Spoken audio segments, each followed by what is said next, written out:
right, so now we move on to section 8b, which focuses on doubling time and half-life. And specifically in this section, we introduce the doubling time formulas for both exact and approximate calculations. And then we introduce half-time formulas and then as well for exact and approximate. So when we're reading the application problems in this section, we need to look out carefully for, are they asking us for an approximate value or are they asking us for an exact value? Because we have different formulas for each of these cases. So doubling time and half-life. So exponential growth leads to repeated doublings and exponential decay leads to repeated halvings. We found this out in 8a. However, in most cases of exponential growth or decay, we are given a rate of growth or decay, usually as a percentage, rather than the time required for doubling or halving. Right? So if we look at all the examples from 8a, right? In every case of exponential growth or decay, it gave us a percent, right? It would say like an increase of 3% or a decline of 7%. So most of the time it gives you that rate of growth or decay instead of the actual time it's required to double or halve. In this section, we will convert between growth or decay rates and doubling or halving times. The time required for each doubling in an exponential growth is called doubling time. Given the doubling time, we can easily calculate the value of a quantity at any time. So we look at this box here, and this has calculations with doubling time. So it says after time t, an exponentially growing quantity with a doubling value of t subscript double, okay? So this is the doubling time, increases in size by a factor of 2 to the power of small t, which is the time, divided by capital T subscript double, which is the doubling time. The new value of the growing quantity is related to its initial value when t is 0 by this equation. So the new value will be the initial value multiplied by this factor. So let's look at example 1. So it's a fairly simple formula. A compound interest produces exponential growth because interest-bearing account grows by the same percentage each year. This is your APR. Suppose your bank account has a doubling time of 21 years. By what factor does the balance increase in 50 years? And so if you are being very careful when you're reading this problem, you notice that the question is, by what factor does the balance increase? So this question is not asking, how much money do you have in the bank account after 50 years? Because in order for us to know that, we would have to know how much money are we starting with. Here, it just wants to know what is the factor of increase. So if we then find out how much money we have now, we simply multiply by this factor to get how much actual money would be in the balance after 50 years. So the factor is simply 2 to the power of small t divided by large T subscript double. So, like I've done all semester, whenever we're using a formula, let's go ahead and identify the variables from the story before we actually use our formula. So we need to figure out what is the value of small t and what is the value of large T double. So remember, small t is the time, and so what time are we looking at here? We're looking at 50 years, okay? And so 50 years is the small t, okay? The doubling time is 21 years, which is the T double, okay? So if you mix these up, you're going to get a completely wrong answer. So remember, small t is the actual time that you're considering, right? How many years is it in the bank? That is your small t. T double, like the word says double, is going to have to be accompanied by doubling time. So now we can simply find our factor. So we're going to have 2 to the power of 50 divided by 21. Okay? Now, this will give us approximately 2.3810, or roughly 5.21. Okay? So this is the factor that the balance will increase. So if we create a scenario, so for example, if you had started with, say, $1,000, then after 50 years in the bank, you will have 5.21 times the $1,000, which gives you 5,120. I'm sorry, I mixed up the numbers. 5,210.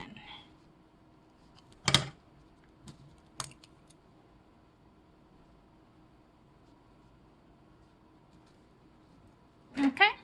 So be careful if the question is asking you just to find the factor, which would just be this. This would be your answer. Now, if they wanted to have the actual money amount, they would have to give you that initial value. All right, moving on to example 2. World population doubled from 3 million in 1960 to 6 billion in the year 2000. Suppose the world population continued to grow after 2000 with the same doubling time of 40 years. You see? So it went from 3 billion to 6 billion in 40 years. So we say the doubling time is 40 years.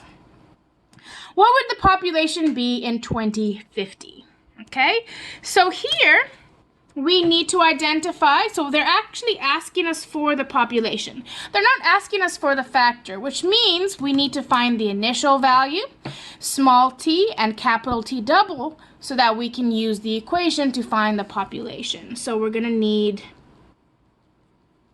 initial value, which would be the initial population, small t, and then T double. All right, so what is the initial value? Since it's talking about from 2000, 2000 is our initial value, so 6 billion. All right. Now, how many years is 2050 from 2000? 50 years. So small t is 50 years. T double is the time it takes for the population to double, which it's 40 years. So this is 40. And there we go. So now we're going to have population.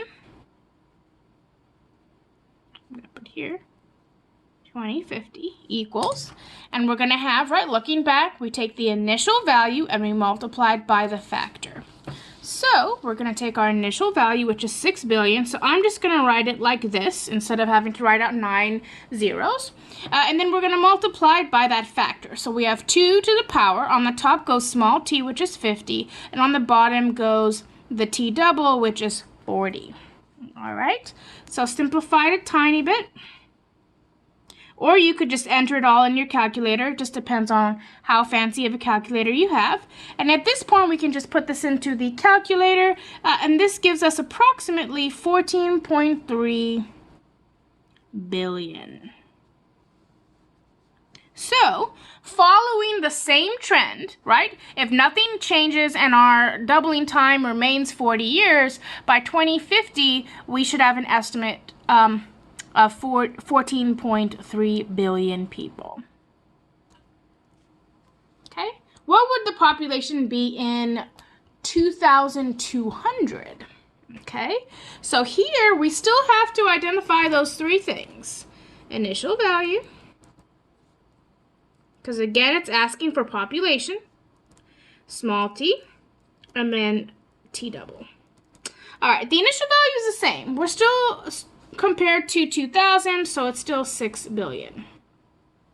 Now, what is small t? Well, how many years has it passed from 2200 since the year 2000? 200 years. So this is 200 years. And then the t double is the same. We're still assuming that we are doubling every 40 years. So now we find out the population in 2200. So start off with the initial population, and then we multiply by that factor. So on the top is going to be 200, on the bottom will be 40. Simplify this. 200 divided by 40 is 5. Put that in your calculator, you end up with 192 billion people.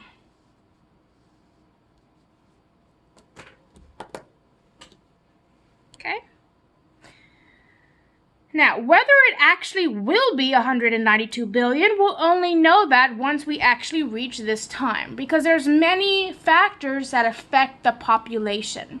Okay, how many people are born every year, how many people are dying every year. And so if something happens, something very catastrophic, that could very highly increase the death rate, whereas the birth rate might be consistent. Or maybe the reverse, the death rate stays more or less the same, but then we have many, many more births, then you'll have a change as well in doubling time. So this is our prediction based on current information from the year 2000, but it is not a guarantee that this will happen because this is the future, right? We won't know the exact value until it actually happens.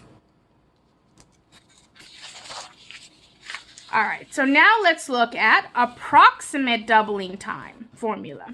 All right, so what we just finished doing was calculating, getting pretty much an exact answer based upon a certain initial value and a certain doubling time. Now we talk about the approximate, and you'll be happy looking at this. It's also called the rule of 70, and it's a tiny INSEE equation. So very easy to use. So for a quantity growing exponentially at a rate of p% per time period, the doubling time is approximately 70 divided by p. Okay? This approximation, this is very important. This approximation works best for small growth rates and breaks down for growth rates over 15%. So it works well if the percent of increase or decrease is smaller than 15%, but once it gets larger than 15%, this approximation is no longer valid. So, world population reached 7.5 billion in the year 2017 and was growing at a rate of 1.1% per year. All right. What is the approximate doubling time at this growth rate? Question 1. Question 2, if this growth rate were to continue, what would the world population be in 2050? And then let's compare this answer to the answer of our previous question. So first we have to figure out our growth rate, right, which is t double. So it's approximately 70 divided by p. Okay, and you see how here it says the approximate doubling time. So that way you know we're using the approximate formula. What is our percent? It's just 1.1. And so here it's a p, it's not an r. Remember, when we use r, that's always a decimal. Okay, p is just the percent value.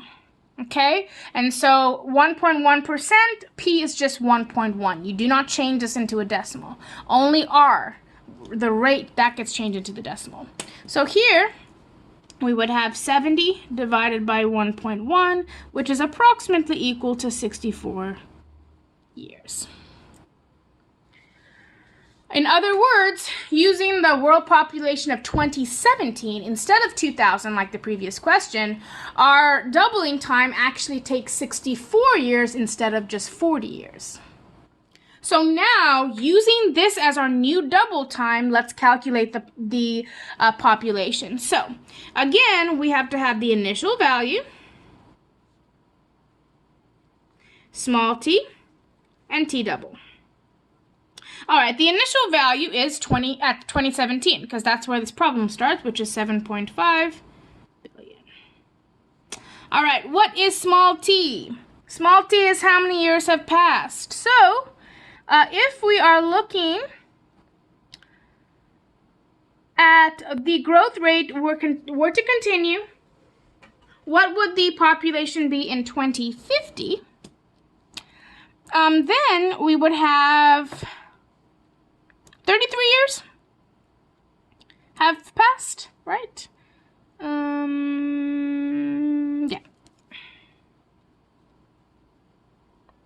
And how long is it taking for the double? 64.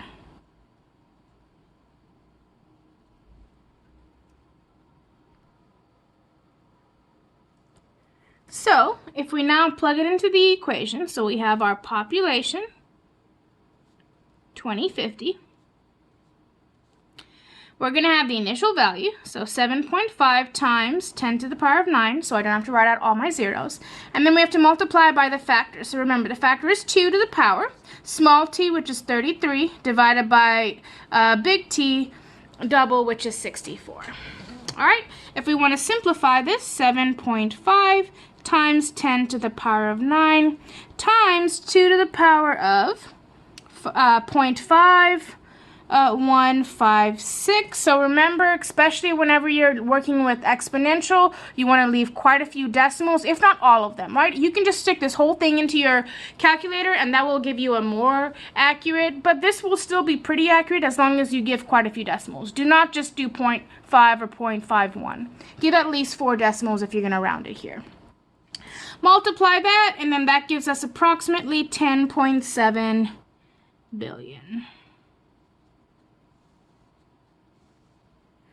All right, so let's compare it to the previous. So here, in 2050, we had an approximate population of 14.3 billion people. Here we have an approximate population of 10.7 billion, okay? Which means we could say this is more than 3 billion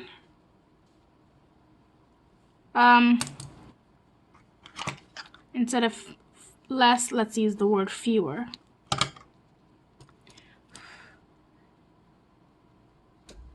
Fewer people compared to the prediction in example 2a. Okay, and this really shows you that it's very important to keep on getting more data so that we can edit and modify and adjust our models to give us more and more accurate data. And so using the data from the year 2000 compared to 2017, you see there was about a 3 billion people difference in predicted population. So the more data we can get, the closer it is to our current situation, will help us to make better predictions. All right, let's look at example 4. World population doubled in the 40 years from 1960 to the year 2000. What was the average percentage growth rate during this period? And then contrast it to the growth rate of 2017, which was 1.1% per year. All right, so here, if we have we know that our doubling time is approximately equal to 70 divided by the percent, right? Now, what do we have given to us in this problem? So this 1.1% is the growth rate from 2017, right? We want to figure out what was the growth rate from this period, which we don't know. So P is an unknown here. However, the T double, which is the doubling time, is given to us right here. 40 years.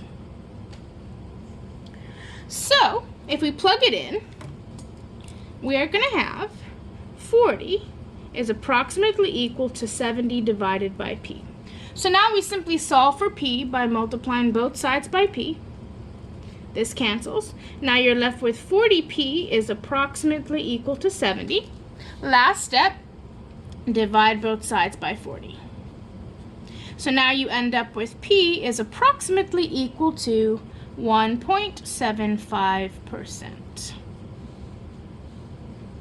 So now if we make a comparison, we can say the average population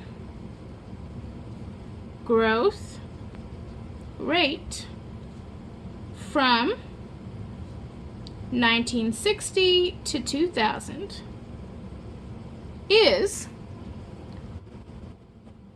about 1.75% compared to the average population growth rate from 2017, which was 1.1%. So as you can see, the growth rate is decreasing. Okay?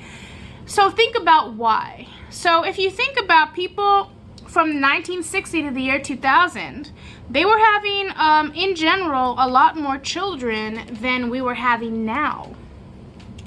Right? So like if you think about your parents, right, like how many children they had, you could, or even grandparents, right, depending how old you are, you would see that they would have quite a few more than maybe your own immediate family, or maybe how many children you have. Right? So overall, our growth rate has decreased. And then you could also consider not just birth rate, but also like breakthroughs in medications and surgeries and in really medical care overall that has increased the life of people. All right, so now looking at exponential decay and half-life. So we have been talking about that growth. Now we will go to the exponential decay and half-life. So exponential decay occurs whenever a quantity decreases by the same percentage in every fixed time period. For example, by 20% per year. In that case, the value of the quantity repeated decreases to half of its value, within each halving occurrence in a time called the half-life. You may have heard of half-life applied to radioactive materials such as uranium or plutonium. For example, radioactive plutonium-239 has the half-life of about 24,000 years. So what this means is that if you have, say, 50 pounds of plutonium-239, after 24,000 years, you're still going to have 25 pounds left. Now, here's a historical note. The atomic bomb that devastated Nagasaki, Japan during World War II generated its destructive power by fission of plutonium-239. The Hiroshima bomb used uranium-235. So that kind of gives you an idea of how long they're going to be having the effects of this atomic bomb. Calculations with the half-life. So this explains the same kind of idea as with doubling. We take that initial value, but in this case, instead of this being 2, because it's the doubling, that's why times 2, this is 1/2. So it's really the inverse of 2. So 1/2 gets raised to the power of small t divided by t half. So very similar to the previous formula. So let's look at some examples. So it says, suppose that 100 pounds of plutonium-239 is deposited at a nuclear waste site. How much has the plutonium decayed in 24,000 years? Question. In 72,000 years? Another question. All right, so let me write the formula back up here. So we have our new value, which is like the quantity, is going to be equal to the initial value. So how much did you start with, multiplied, and then this is our factor. So 1/2 raised to the power of small t divided by large T subscript half. So we have 2 things here, so let's divide this into 2. This one will be the in 24,000 years. And then this one will be in the 72,000 years. All right, so to use this formula, again, we need to identify those things. So let's identify t, t half, and initial. Okay, so what is the value of t? How many years have passed 24,000? All right. How many years does it take to half? Well, we just read in the previous page that the half-life of this plutonium-239 is also 24,000 years. And how much are we starting off with? We are starting off with 100 pounds. So, using our formula, we would start off with the initial value, which is, the initial value, which is 100 pounds, multiplied by our factor, so 1/2, and then the exponent on the numerator is small t, which is 24,000, divided by big T, which is also 24,000 in this case. So simplifying this, you get 1,000 times 1/2. And then what is 24,000 divided by 24,000? It's just 1 to the power of 1, which means just half. So half times 100 is 50. So after 24,000 years, there are 50 pounds left from a 100-pound quantity of plutonium-239. Now let's see, what about 72,000 years? So again, we're going to identify those values. T, T half, and the initial. So here now is 72,000 years. The half is the same. That's still, it takes 24,000 years for it to halve. And the initial is still that 100 pounds. So now we plug it in. So we're going to start off with the initial, which is 100. And then multiplied by the factor. So that's going to be 1/2 because it's a halving. Raised to the exponent of, on the top will be small t, which is 72,000. Bottom is the large t half, which is 24,000. All right. What is 72,000 divided by 24,000? It's actually just 3. Now 1/2 times 1/2 times 1/2 is 1/8 times 100. And that ends up giving us 12.5 pounds. So it's kind of crazy to realize after 72,000 years have passed, there is still going to be 12.5 pounds left over of an original quantity that was only 100 pounds. All right, moving on.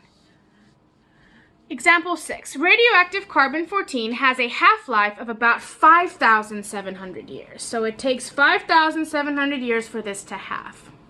It collects in organisms only while they're alive. Once they're dead, it only decays. In a bone originally contained 1 kilogram of carbon-14, how much of the carbon-14 still remains in the animal bone after 1,000 years? So again, we have to identify these values and the initial. All right, so small t, how many years are we talking after how many years? 1,000. So this is 1,000 years. How many years does it take for it to halve? Tells you right here, 5,700. And how much did we initially start off with? Just 1 kilogram. Alrighty, so now we have, remember, referring to our simple equation, we have the initial value, which is just 1 here, 1 kilogram, multiplied by our factor, so 1/2 raised to the power of t. Small t goes on the top, so 1,000. Capital T half goes on the bottom, so 5,700. Alrighty. If we multiply this, we end up with approximately 0.885 kilograms. Okay? In other words, the amount of carbon-14 remaining after 1,000 years is approximately 0.885 kilograms.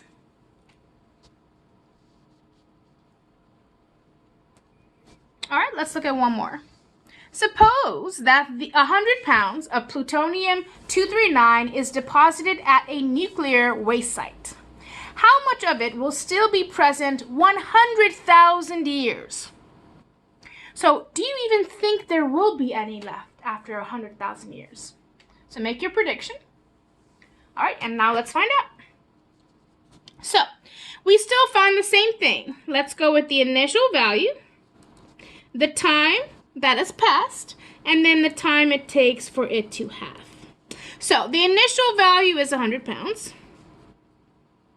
The time to be passed is 100,000 years. So that is small t. And then t half, if we recall from the previous page, it takes 24,000 years for this plutonium-239 to get to half its quantity. So now we plug it in. We start off with the initial, which is 100, multiplied by our factor. So 1/2 to the power. What goes on the top? Small t, so 100,000. What goes on the bottom?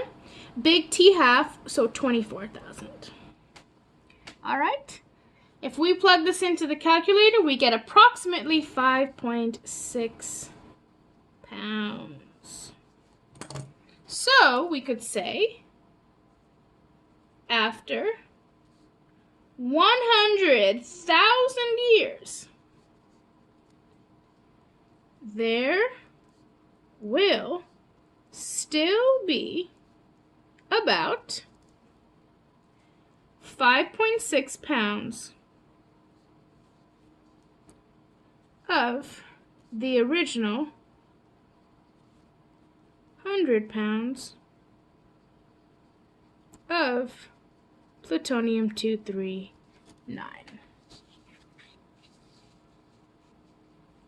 That's pretty crazy. Think about it. All right, now let's look at the approximate half-life formula. And so the great thing about the approximate formula for half-life and for the doubling time is pretty much identical. You just take the 70 and you divide it by p. That's why it's also known as the rule of 70. So it works equally well whether it's a decay or a growth. However, remember, it only works for values that are less than 15%. So if the decay rate or the growth rate is less than 15%, then this approximation is going to be pretty close to the original approximation. Whereas if this is a quantity of decay or a rate of growth that is larger than 15%, then it breaks down. So then this approximation is no longer good for the scenario. Okay. So let's look at some examples of using that. So suppose that inflation causes the value of the Russian ruble to fall at a rate of 12% per year relative to the dollar. At this rate, approximately how long does it take for the ruble to lose half of its value? So here we're looking for that halving, right? And so if we're using the approximate, right, it says that your t half is approximately going to be 70 divided by p. And remember, p is the actual percent. It is not changed into a decimal. So here it gives us the 12%. This is p. So you would have 70 divided by 12. And then this gives us approximately 5.8 years. Okay? In other words, right, to answer this question, how long approximately does it take for the ruble to lose half its value? We could say, in less than 6 years, the ruble will lose half of its value against the dollar, or relative to the dollar. Okay, so very simple formula. Just think of the rule of 70. You just take 70 and you divide it by that percent. And remember, it's capital P, not small r. So we don't change our percent into a decimal. We use it as it is. All right, so now we look at the exact formulas. So we looked at the approximate formulas for halving and the approximate formulas for the doubling time. And now we are going to find the exact formulas for T double and T half. Okay, and so if we look here, approximate doubling time and half-life formulas are useful because they are easy to remember and use. However, for more precise work or for rates of growth or decay where the approximate formula break down, which remember is for values greater than 15%, we will need the exact formulas given below. So our exact doubling time formula is going to be the log base 10 of the number 2 divided by log base 10 of 1 plus r. And you will notice that here they do give you r, which means a decimal. Okay, so here we will change the percent into a decimal. So if P is 10%, then R is 0.10. Okay, that is the difference between these two. They're really the same quantity, it's just different numerically when we plug it into the formula. All right, and so here you have to plug it in as a decimal. And if you notice, the two formulas are almost identical. There's only one big change. In the T half, you have a negative in front of your fraction, which means whatever value your fraction is, you're going to multiply it by a -1. Okay? And then here it says, note that the units of time for TW and T half and R must be the same. For example, if the fractional growth rate is 0.05 per month, then the doubling time or the half time should also be measured in per month. Because remember, doubling and half time is always per period of time. So we need to identify what period of time are we talking about. Yearly, monthly, daily, it just depends, right? Also, and then this is very important, even though this has a negative sign in the front, both formulas will yield positive values. So if you're using either one of these formulas and you get a negative number, then you know you did something wrong. Both of these will result in a positive value. Okay, whether it's a double or a half-life.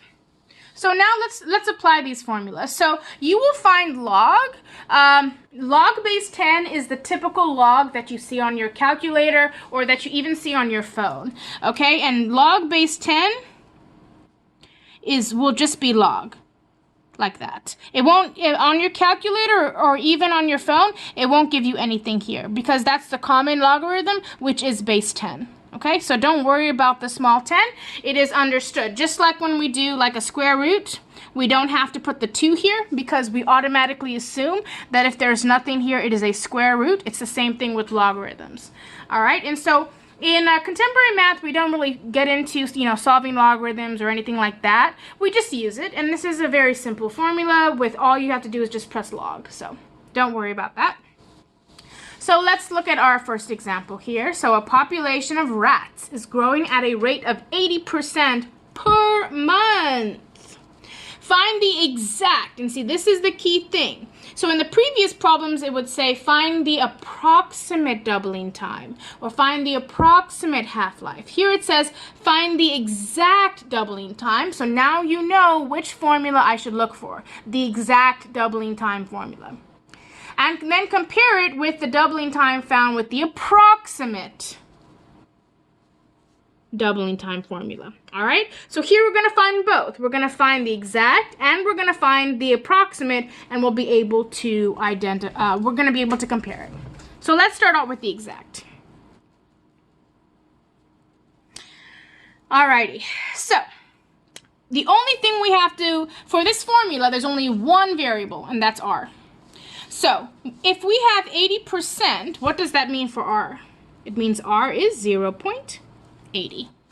Okay, that's all we have to know to use this formula. So let's start. So t double equals, all right, on the top, log of 2. So you don't have to put the 10, you can. If you don't put it, it automatically means base 10. And then divided by, again, log. And then this is now 1 plus 0.80. And that's it for the plug-in in part. Alrighty. So now, if we want to simplify, you're going to have 0.31030. So again, I'm just writing out a bunch of decimals. You can put this entire thing in your calculator and press enter. But if you're going to do it step by step, you need to do a lot of decimals. Not even just 4. At least do 6, 8, as many as you can. The bottom will be a 0.255273. And then this gives us approximately 1.18 months, right? Because we're going to have to round this. Anytime, almost any time that you deal with logarithms, you're going to get a decimal value, and so we'll just round it to the final answer to like 2 places. Okay, so by using the exact formula, we get about 1.81 months. So in a little over 1 month, the amount of rats are going to double, which is pretty scary. Now, let's look at the approximate. Okay, and what do we need for the approximate? We need p, which in this case is just 80. Okay, because it's just the percent amount. So now we use our formula. So we have t double approximately 70 divided by p. So plug it in. You're going to have 70 divided by 80, and then this gives us about 0.875 months. Okay, so using the approximation, we have less than a month. So, are these pretty close?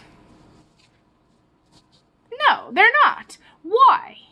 Look at the percent amount. Is this 80% greater than 15? For sure. So remember, the approximate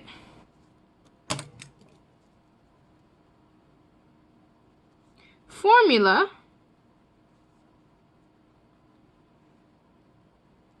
doesn't work well for large percentages. Okay, so this is not a very good approximation, whereas this gives us that exact value. All right, suppose the Russian ruble is falling in value against the dollar at 12%. So going back to that previous question. Using the exact half-life formula, determine how long it takes the ruble to lose half its value. Then compare our answer to the approximation we found in example 8. So if we recall in example 8, we found out that the approximate time was about 5.8 years using the approximate formula. Now we're going to use the exact formula. So again, for the exact formula, there is exactly one thing we need, and that's just r. So what is the rate here? Remember, it's going to be a percent, so 0.12. Now here's where you need to be careful. Here, the value is decaying, right? It is falling, which means your r will be negative. Okay? And I'm going to make a note here. Decay. Okay? So, when you have a increase, it is positive, the rate. And when you have a decrease, the rate itself is going to be a negative number. Okay? Our final answer has to be positive, but the r itself will be negative. So now let's look at the equation. So the equation says t half equals, all right, and then we're going to have log base 10 of 2, and then log base 10 of, and then it has a 1 plus r. All right, plug that in. So this is going to be a negative, oops, I forgot the negative in front. Negative, and then you can have your fraction. So log of 2, like we found out in the previous, is 30, 10, 30 approximately. On the bottom, we're going to have log 1, and then you're adding a negative number, which is the same thing as subtracting. Okay, so this gives us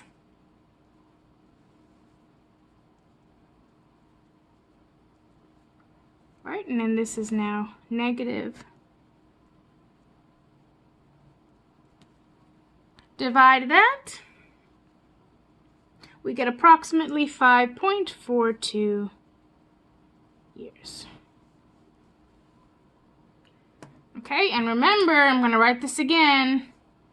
Answer is always positive. Okay, so if you can just put the entire thing into your calculator, you'll have less chance of mistakes. If you have to do a step-by-step, be really careful of that. And remember, if it is a decline, the rate is negative. So you can't just put a positive 0.12, you have to put a negative 0.12. All right. So to compare to compare this with the approximation, so we can say the exact result of 5.42 years is very close to the approximate result of 5.8 years. Okay, and look at our percent. It's 12%, which is less than 15%, which means that your approximation should be pretty good, a pretty good approximation of the actual result. Alrighty, let's continue. So now we just work on some additional problems. So we're not learning anything new now. We're just practicing the doubling times and the half-life, just to make sure that it is very clear in everyone's minds. So a community of frogs begin with an initial population of 100 and grows 5% each month. Use check and guess to estimate the doubling time. And then it says, remember, if the growth is 5%, then the common ratio for the formula would be 1.05. Okay? So here we have, right, 5%. Right? It's not saying, it's saying every month it grows 5%. It's not saying it's doubling every month. But the idea is the same, because think about what our equation is. A times b to the x, right? This is the initial value, which is the same as the previous. And then here, see, with the doubling, we know b is always 2. And with the half-life, then b is always 1/2. And then x is our exponent, right? But here, b is the percent itself. So you have a, which is the initial, which is 100. Okay, and then you have b, which is, remember, 100% plus 5%, which is 105%, or 1.05, which is what they said here. So really your equation would be 100 to the power of 1.05 to the power of x. So here we're just doing guess and check. Obviously, it would be easier to use the actual formulas, which we will do later on. Here, we're using this value right here, which we know 5% increase per month, to actually calculate at what point in time will the number of frogs double. So we'll put this as month, and then this will be the population of frogs. Okay? All right, let's start off with month 0. Okay, so if you start off with month 0, you're going to have 100, 1.05 to the power of 0, okay, which ends up just being 100 times 1, or 100. Makes sense. When we start off with the very first month, 0, we just have 100 frogs. What happens the first month? All right, so now you're going to have 100, 1.05 to the power of 1, which will then just be 100 times 1.05, which then is 105 frogs. All right, so this is frogs. Frogs. Let's try this 2 months.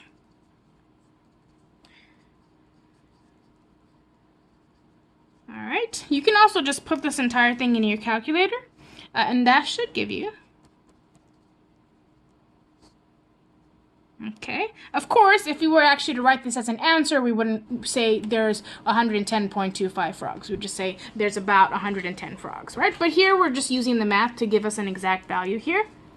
So here we're very far away from doubling, right? Because if we have 100, doubling is having 200, right? So we're trying to figure out in what month do we end up with 200 frogs. So how about we jump to month 10?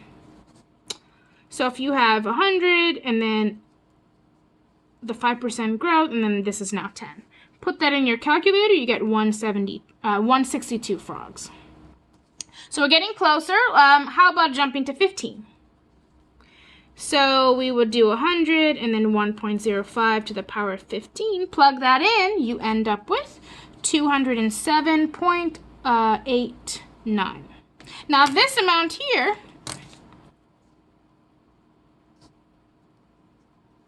right? This amount is more than double. So, but barely, right? So let's see if maybe 14 will give us a better result. And so you would have 100 and then 1.05 to the power of 14, and that actually gives us 197.99. So which is closer to 200? This one is, okay? So to answer our question, we could say doubling time is a little more than 14 months. So it's going to take a little bit more than 14 months for the community of 100 frogs to become 200 frogs. Okay, this is your guess and check, right? And in math, we use guess and check to help us understand the concept, right? Because it's very tedious and it's very slow and time consuming. So this is not the way we want to work out all our problems. This is the way we want to understand the problem, to understand the concept of what's happening, so that once we understand it, it makes using the formula. So now we are going to use the formulas of the estimate formula and the exact formula to find the doubling time using this formula and then comparing it with our guess and check method. So here we had a percent, a P, which was 5%, right? And that's P. So T double is just 70 divided by 5. Because remember, P is just the percent, it's not the decimal. So then this is going to give you actually exactly 14 months. Okay?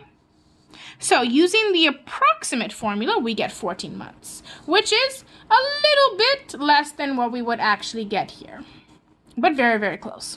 Now let's use the exact formula. So in the exact formula, all we need is R. Because it is a doubling, it is increasing. We know this is positive, so R is 0.05. Let's make a note of that. Positive growth. If it was a negative decay, then it would be a negative. So now plug this in. So log base 10 of 2. And then log base 10 of 1 plus 0.05. All right, if we put this into the calculator, we get about 14.2 months.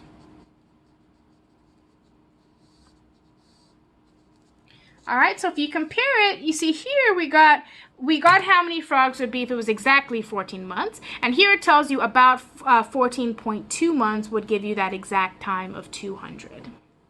Okay, so when you do guess and check, you always get approximately the same answer. It just takes way longer because you have to keep trial, error, trial, error, trial, error until you end up, right? And depending on how strategic you are, right, you could have gone like 1, 2, 3, 4, 5, and that would have taken you way longer. After doing a couple, if you see that the growth is not really changing that much and you need to go all the way to 200, you'll start jumping. Okay, maybe jump to 10, maybe jump to 20, right? Depending on how much more you have to go to be strategic when you do guess and check. But using the formulas obviously is very quicker. You just have to understand why the formula does what it does and what the variables in the formula are.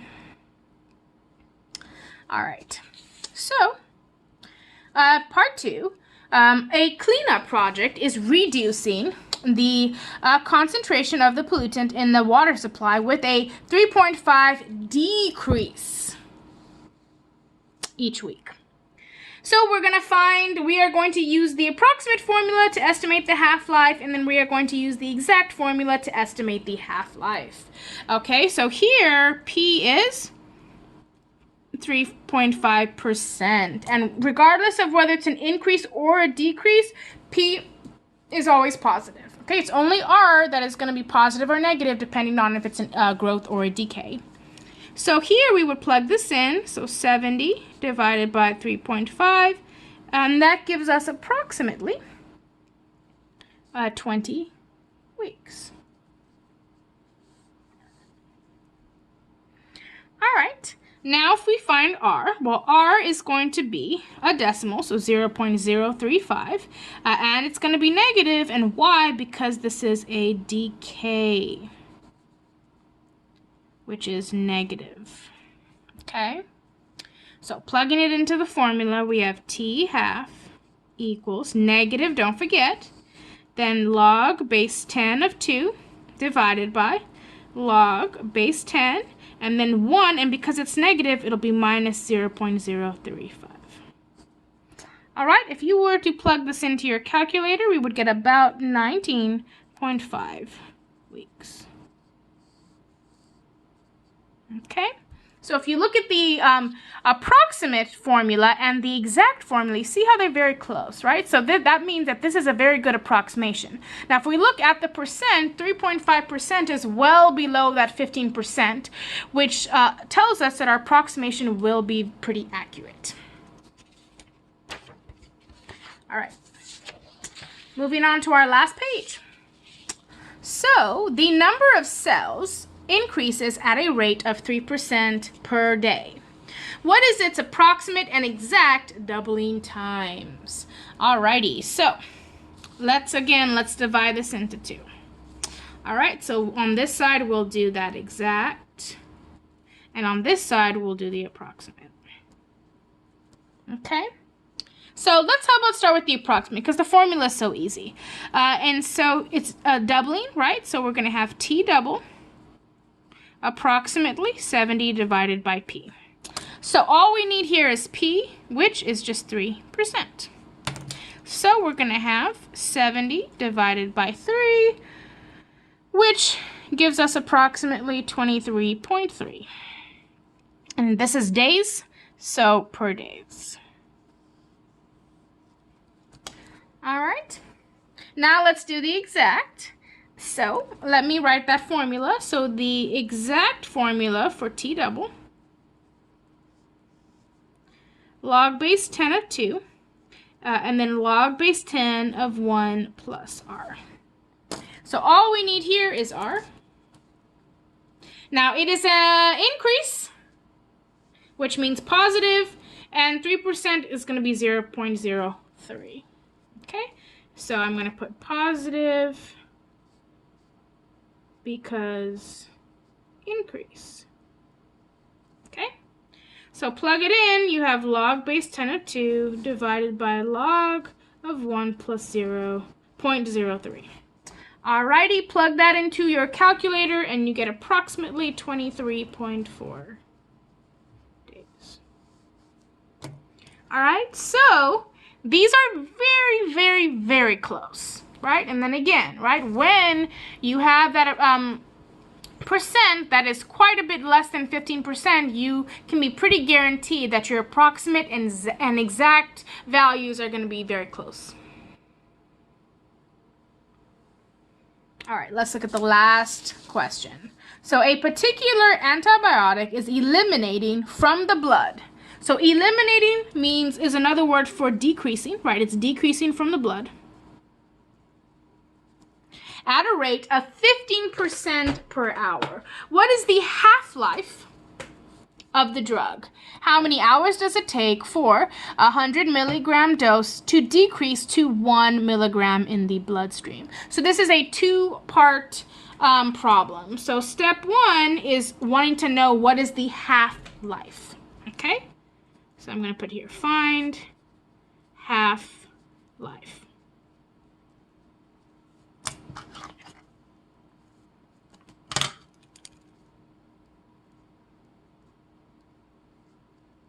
All right, so let's use that approximate half-life formula. Now, better not. Let's use the exact, because this is already at 15%, which means we're probably not going to get it very accurate. So it would be better then to use the exact formula. So if we're using the exact formula, negative, then log of 2 divided by log, and then it would be 1 plus r. So let's identify r. So it would be negative 0.15, because remember, r is always as a decimal, and then decreasing means it's negative. Plug it in.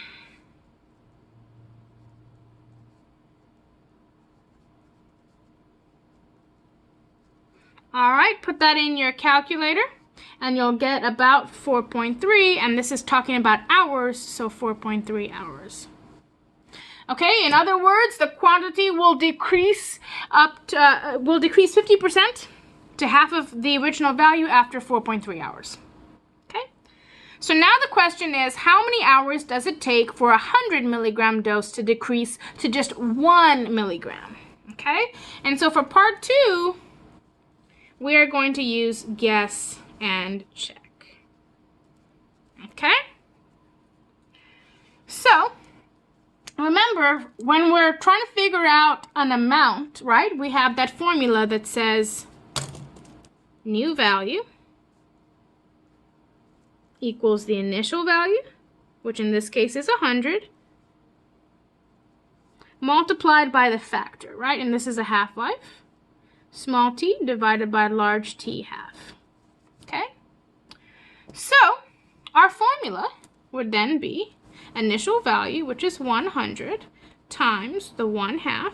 Okay, what is our t? Right? Do we know that? No, that's what we're trying to find out. We're trying to find out how much time has passed. So t is an unknown here, but we do know the t half, which is 4.3. Okay, now we don't know what the t is. Okay, and we have no way of finding it because we could, right, what we want on this side is 1, correct? We know that we want 1 milligram, but we do not know how to solve an exponential function in this course, right? And it's a fairly complicated process, and we don't get into it. So we're not going to learn how to solve, so we're just going to use guess and check. So guess and check is a good way of finding an answer when you don't actually know how to solve the equation using mathematical methods. Okay, so let's try some values. Let's start off with 15. Let's say it has been 15 hours, right? Let's see if that would decrease down to 1. So we would have 100 times 1/2 raised to the power of 15 divided by 4.3. If you put this into the calculator, you're going to get approximately 8.9. Okay?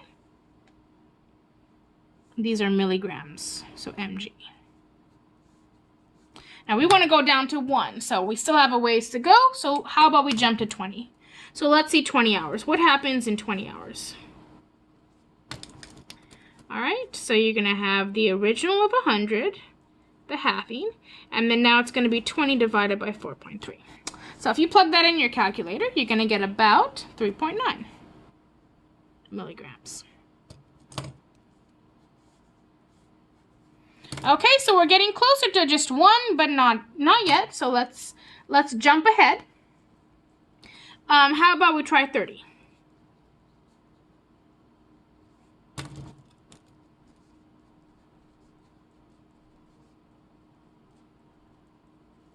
All right, plug that into the calculator. You get approximately 0.79, which means it's too low, right? The time has passed too much, and now we have less than what we want, which means the value is between 20 hours and 30 hours, right? But is it closer to 20 hours or is it closer to 30 hours? It's definitely closer to 30 hours. So let's choose a value that is pretty close to 30. So how about 28? Let's try 28. Right? This is just guess and check. So you could try 29, you could try 28, maybe even 27. I'm going to go with 28.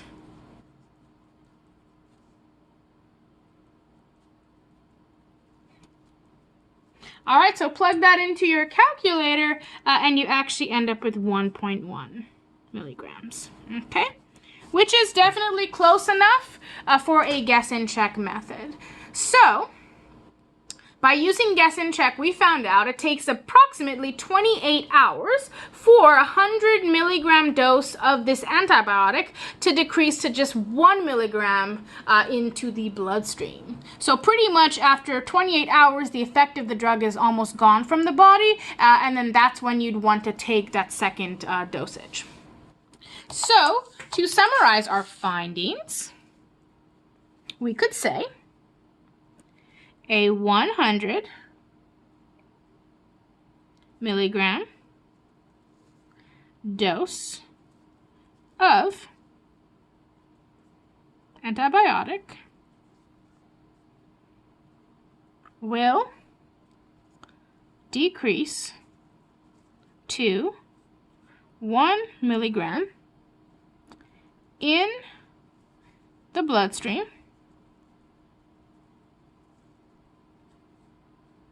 after about 28 hours.